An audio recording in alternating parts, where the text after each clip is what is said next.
Former United States Secretary of State James Baker this week blasted President Donald Trump's administration for recognizing Moroccan sovereignty over the Western Sahara, saying that it was an astounding retreat from the principles of international law and diplomacy.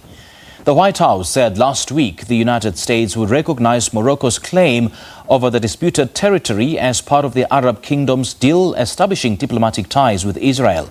My colleague Peter Ndoro caught up with the Moroccan Ambassador to South Africa Youssef Amrani to talk about this development and the prospect for ending the long-standing conflict between his country and the Sahrawi Arab Democratic Republic.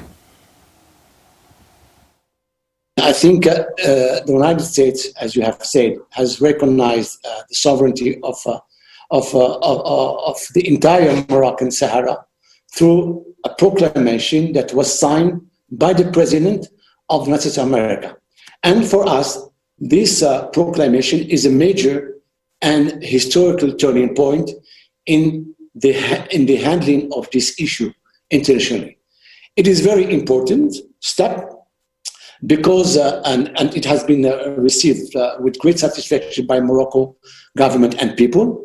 And what is important, Peter, is that this recognition of the US didn't happen overnight. It's very important because one has not to forget that the US was for many years a supporter of the autonomy initiative, that the US demonstrated a coherent legal approach on the Sahara issue, and they have considered the autonomy pledge as a serious and credible move. And I wanted to explain, and as I have the occasion to explain to the South African public opinion, this recognition is therefore fully in line with the long-lasting diplomatic relations between Morocco and the US. It's in line with the international law, and it is entering in force immediately. And this, I think this step, this decision, Peter, it's important because it has been made by the great power. It has been made by a major international, player in the international scene, a country that has a permanent seat in the Security Council, and is the pen holder. People don't forget this, is a pen holder in the Security Council as far as the Sahara issue is concerned. So for us, it is important that we, once again, we reinforce our relations with the US. And Peter, you know, Morocco was the first country who recognized the independence of United States of America in the 17th century. It's important to know. So it is for us important that we continue to reinforce. We have a strategic dialogue with the US since a long time. We have free trade agreement. We have a strategic dialogue, and this is in line with the policy of the US in the region. All right, so you're delighted, and this recognition, as you say, comes from a superpower, but it's not recognized by the United Nations. It's not recognized by the African Union. So what does it mean, actually, in the end, when only one country of that size recognizes this new map? And no, this is a move from the US. I remind you that many African countries recognize the sovereignty of Morocco on the Sahara. Only lately, for the last months, more than 18 countries from Africa and elsewhere open consulate and embassies in the Moroccan Sahara. What you must know also, that today there is a political process in the UN which calls for a political solution based on compromise. And in this connection, as I was saying earlier, the Moroccan initiative has been considered as a serious and credible move. Do you think that President Biden will stick with this decision made by President Trump, or are you fearful that he may reverse this and then in the end it really has been symbolic and short-lived? No, listen, I was telling you before, Peter, that the relations between Morocco and the US are beyond administrations. We had the best relations with the Clinton administration, Obama, Trump. It is a long history. I think that the fact that the US today has taken the decision, informed the UN, it is a major breakthrough and a major step towards. Today, what we need, what is important, is we have to accompany the efforts of the Security Council to move forward in the resolution of this conflict. Do you agree with the US then that an independent Sahrawi state is not a realistic option for resolving the conflict, but rather genuine autonomy under Morocco's sovereignty is the way forward? Is that the position that you hold? Exactly. Well, Peter, today there is a process and a momentum within the UN Security Council. There's a political solution within the Moroccan sovereignty. So let me be very, very clear, an independent Sahrawi state is not viable for many reasons. One, it never existed in a Sahrawi state. It was an invention of Algeria and Libya at the time of the Cold War. The solution that today is in the ground and in the table to negotiate is autonomy within. We cannot continue to play to create failed states. It's not credible today. So, of course, and as you asked me this question, I would like, because now we are in South Africa, a lot of people are talking about the referendum, about self-determination and so on, or talking about independent state. Peter, no single resolution in the last 20 years talks about occupation. No single resolution of the UN Security Council, of the General Assembly, I can challenge everyone, talks about independent state. Now the momentum is the political solution within. And I know I can see it in your eyes. You want to ask me the solution. What is the solution for this? Yes.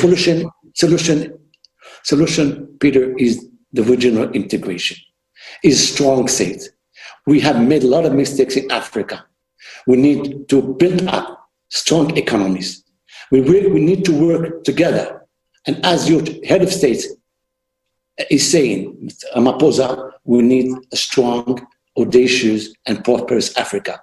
And this could not be achieved in a bad situation, because failed states only create a vacuum that is being used by extremists to harm our economies and our countries.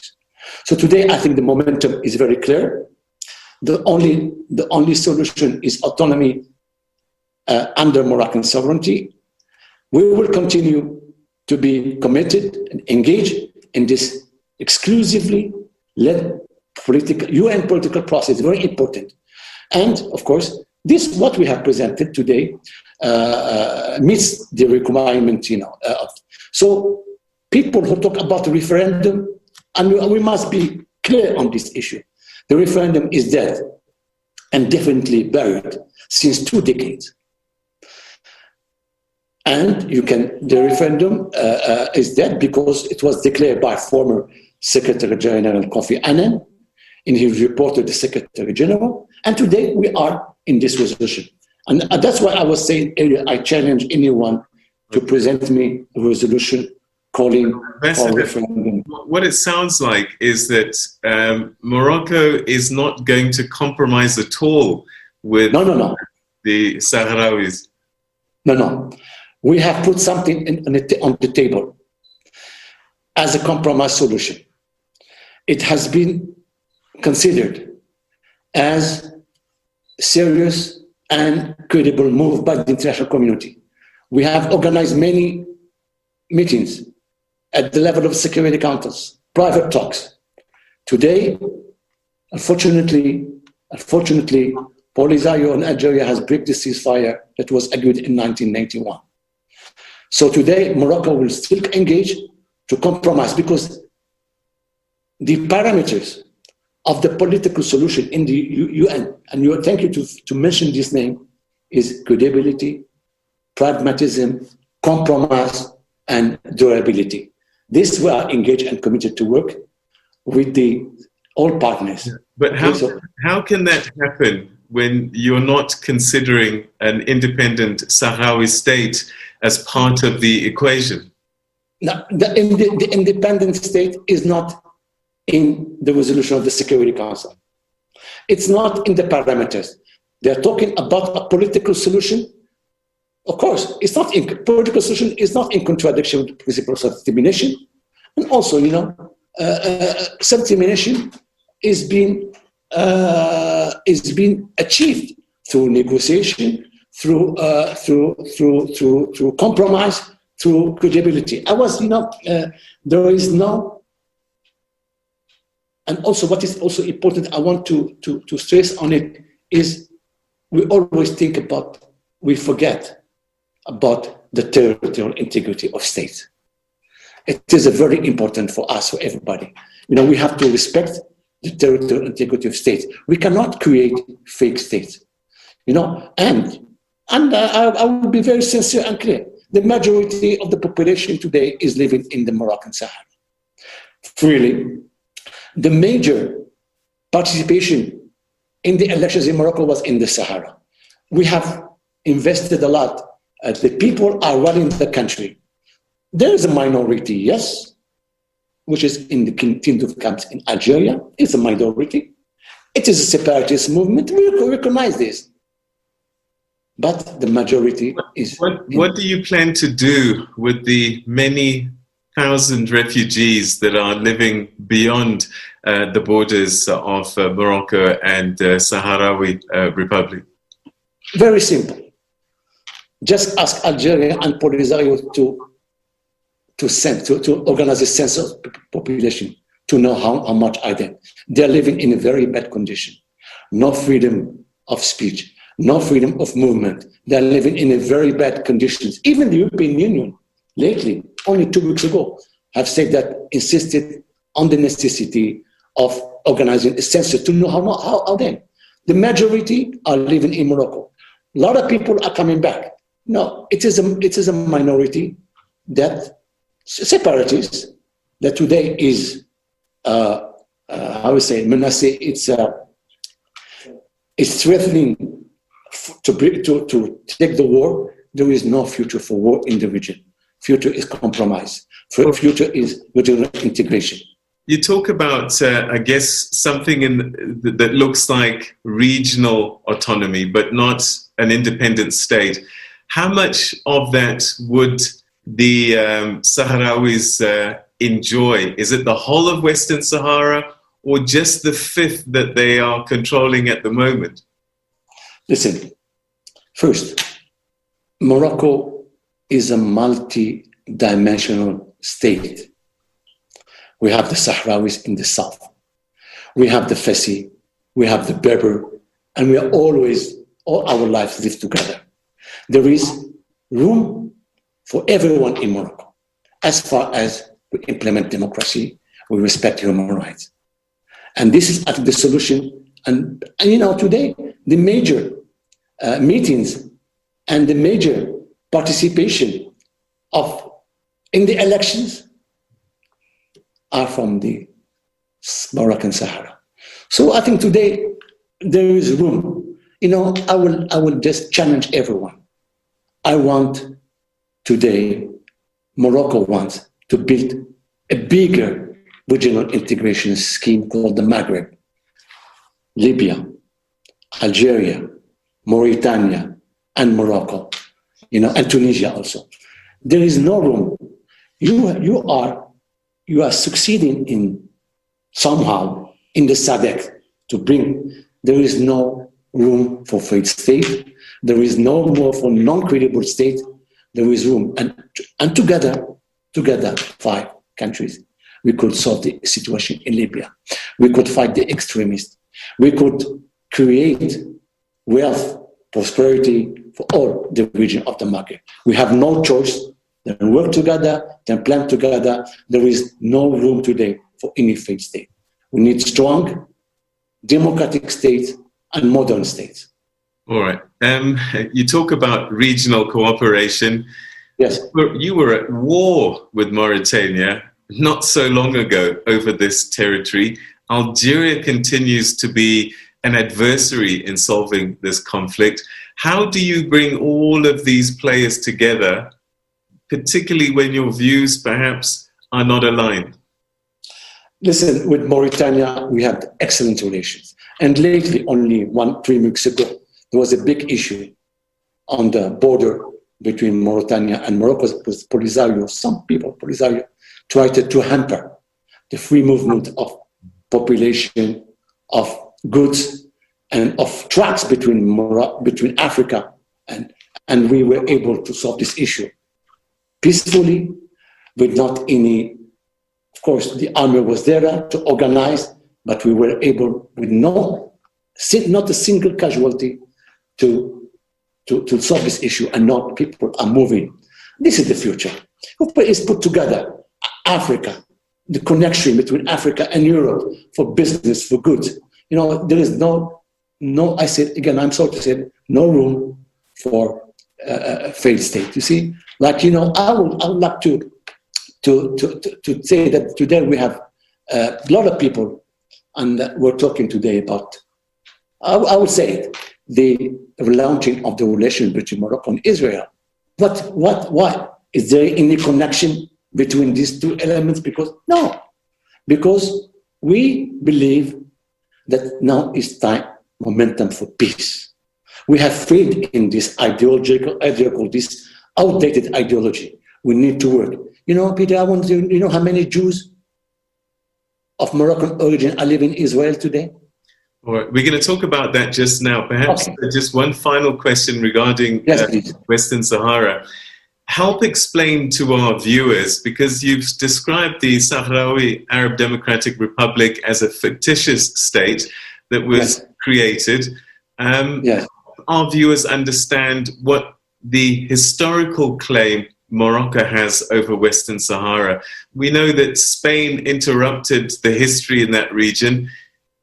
Put it into context for us why Morocco has the rightful claim to this region. Okay, Peter, thank you for asking this question. You are talking to a diplomat who has 14 years of experience, and I will share it with you in a few minutes.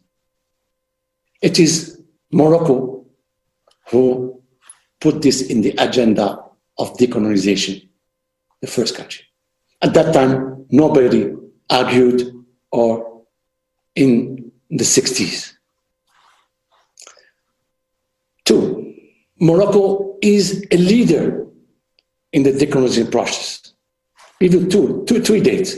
1960, Casablanca Conference. In Casablanca, with King Mohammed V, the grandfather, was created the African Unity. Modibo Keita, Nkrumah, President of Guinea, Sekou Touré, created. 3, it is from Morocco that the big movement of solidarity with the countries of Portuguese colonization was there. 3, it is in Morocco that Mandela, and he recognized it, received the training and the financial support. And it is from Morocco also that we support the Algerian people. So Morocco cannot be recognized. He was a leader and champion of 2. So Morocco was the only country to ask for the reintegration of the Sahara and to decolonize the Sahara. For us, decolonization was ensured and achieved when Spain left the country. 2, there was, I agree with you, Peter, original dispute about this issue. It is Morocco.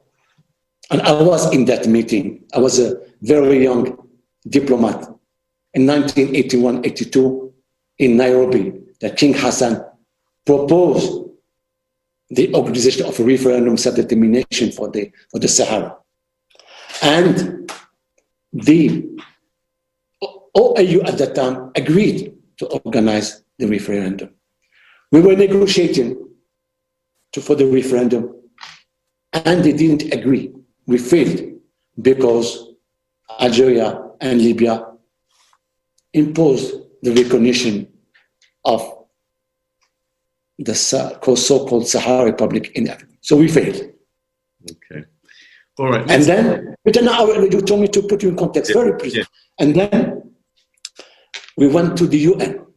We agreed in 1991 to organize a referendum and a ceasefire.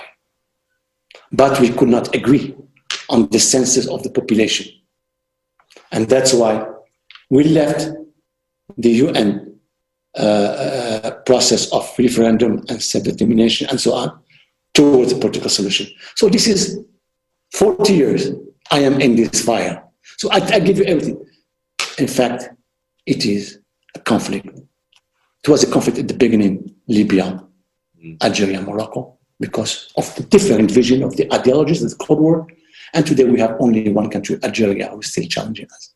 So, I don't know, I forgot your question because you may put you in the... No, we get it now. The other side of this story is that, yes, America has recognized Western Sahara as being a sovereign part of Morocco.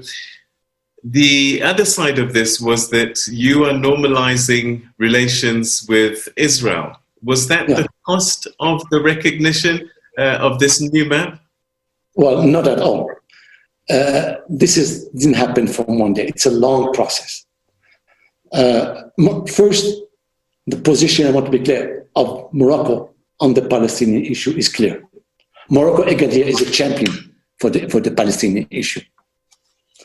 It is in Rabat in 1969 that the PLO was recognized as the only and sole representative of the Palestinian people. And thanks to King Hassan II, who was chairing the Islamic summit. Then we have a long-standing relations with the Jews. 1 million Moroccans from Jewish origin lives in Israel. They are coming every year to Morocco. Why? Because they have a lot of saints and they come for prayer, to visit the saint and so on. So the Moroccan Jewish diaspora is the most important. And the reestablishment, we had relations before with Israel. We had the bureau of the representative Israel in Morocco, and we still continue to have our bureau in Israel, but not relations. No, we are going to work together and to work for peace. Morocco is active for peace. And Peter, we have the tools, we have the instruments, and we have also the networks to local. Our position on the Palestinian issue is clear. Independent Palestinian state, Jerusalem is as capital, and the respect on the basis of 1967, like South Africa borders. Right. So what you're saying is that they're not related. The map being recognized as Western Sahara being recognized as part of... There is no linkage. Maybe it was. There's no linkage directly. What about the timing? It's curious that it's all... Timing, yes. No, the timing maybe because we have been, I cannot give you something.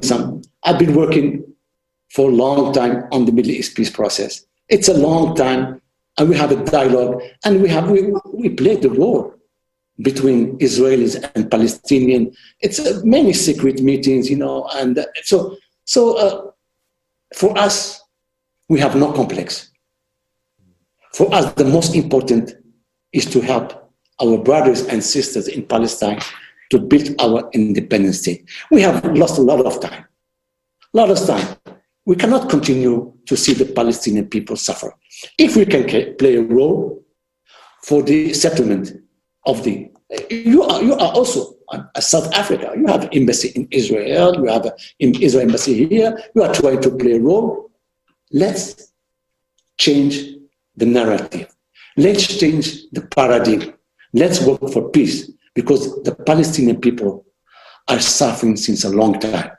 We don't have to leave the room for extremists because the extremists are targeting us in the Maghreb, in the Sahel, in Libya and elsewhere, and even here in the region. Perhaps this final question.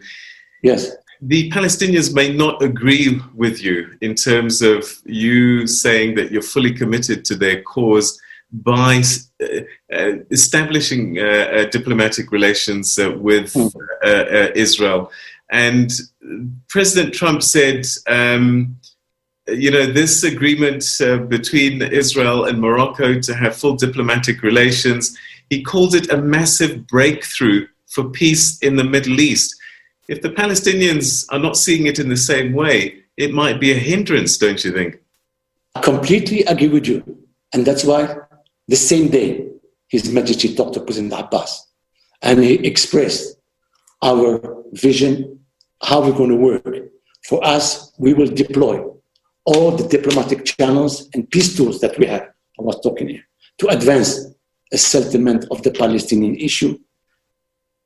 As it has been stated, reiterated by King Mohammed VI on several occasions and confirmed to President Abbas. There are crystal clear parameters. I was saying that before. The two-state solution, Al-Quds, Jerusalem as capital, the continuation of dialogue between Palestine and Israel, and the preservation, important for us, for Morocco, for the king, of the preservation of the Islamic identity of Jerusalem. So the Palestinians, they need our support, but they need sincere and real support. We are not in the region. We have no agenda in the Middle East because we are in the Maghreb, North Africa. But we were always a key player in the Arab world. Remember, Peter, it is in Fez, Morocco, in the Arab Summit that was born the Arab Peace Initiative to recognize Israel. So for us, it's not an issue of one day tomorrow. We have a long.